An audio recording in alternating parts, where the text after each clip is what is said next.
Good morning, everyone. My name is Harry, and today's topic is cybersecurity basics in 5 minutes. So, our objectives today will learn the role of a cybersecurity and also give you some general knowledge of NIST framework, which is the standard framework that every cybersecurity has to learn and follow. The role of being a cybersecurity as you need to protect people, system, and data from common threats. And some of the common attacks like phishing and smishing, where people pretending to be your friends, your relatives, legal authorities like a bank, and so much more, asking for your login credential, something that is valuable to them. Malware and spyware is where you happen to download unverified, untrustworthy software and they cause damages to your hardware components, make your data compromised. And you can learn some of the common malware and spyware by scanning this QR code right here. The NIST framework used to only have 5 steps: identify, protect, detect, respond, and recover, but now we have a newer version which adds govern factors.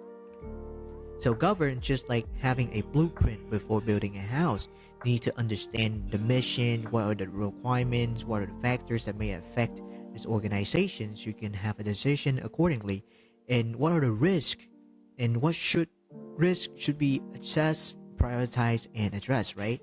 And then you need to know which department will have a certain responsibility or certain roles. And then you have to think about the third-party vendors. If you want to do a cloud data backup, should you go with Google Cloud or should you go with Amazon? There are certain risks come along with those third-party apps. Policy is where you need to establish procedures, standards, step-by-step guides to make sure that everyone can follow it through accordingly. Oversight is where you look over at your organization, making sure that these cybersecurity risk is being adjusted so you can have a strategy accordingly. Identify is in order to make that organization work, right? You need to know what are the software you're going to use, what are the hardware, what is the facilities, and how many people will make that organization running. And then you need to understand the risk related to each access. So maybe software will have this issue, hardware will have another issue. People also have human risk, right?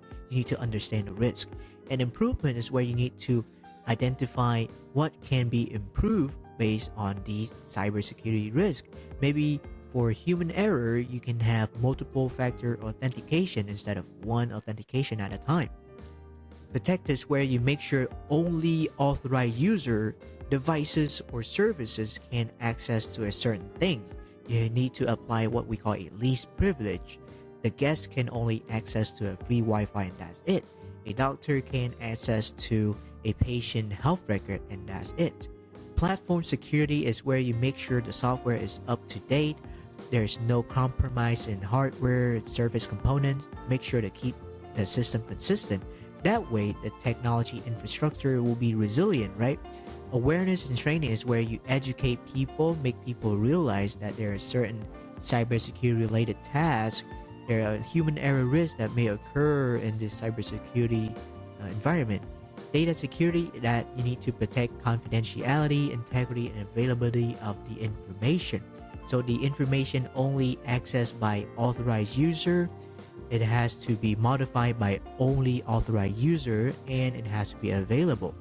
And these three combine what we call a CIA triad. You can learn more about this by scanning this QR code.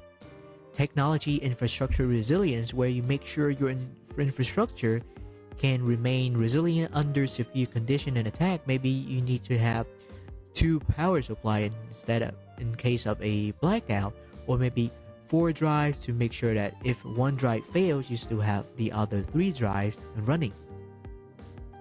Detect is where you have to monitor the assets such as software and hardware so you can find anomalies or compromise indication or maybe other potentially adverse events. And you need to analysis that as well so you can define and guidance on how the risk being assessed, prioritized, and addressed. And these two, we need to use a system, what we call a security, information, and event management. And usually CrowdStrike or NinjaOne and many more vendors provide what we call a SIEM system. Respond is where once you found the anomalies, you need to respond accordingly, right? You need to prepare and have a respond plan so you can execute.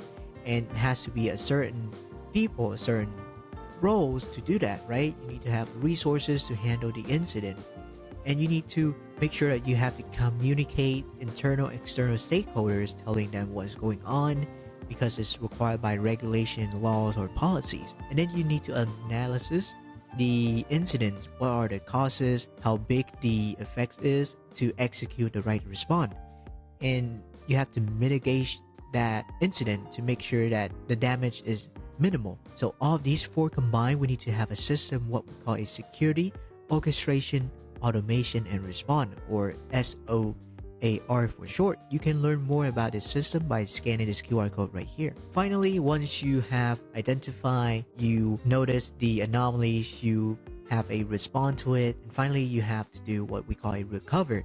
So recover, you just need to make sure you restore all the system assets, things that are impacted by the incident, and then you have to share the information with both internal or external, both during and after the recovery, so they can know what's going on. And you can learn more about the NIST framework with examples, like because we also have a smaller section between these big section, and it also provides you examples so you can understand it more by scanning this QR code. But you can also look at building a cybersecurity framework, a video made by IBM Technology. They give you like a concept of what is the NIST framework is. All right, that is all for today. Thank you very much for listening, and you have a wonderful day.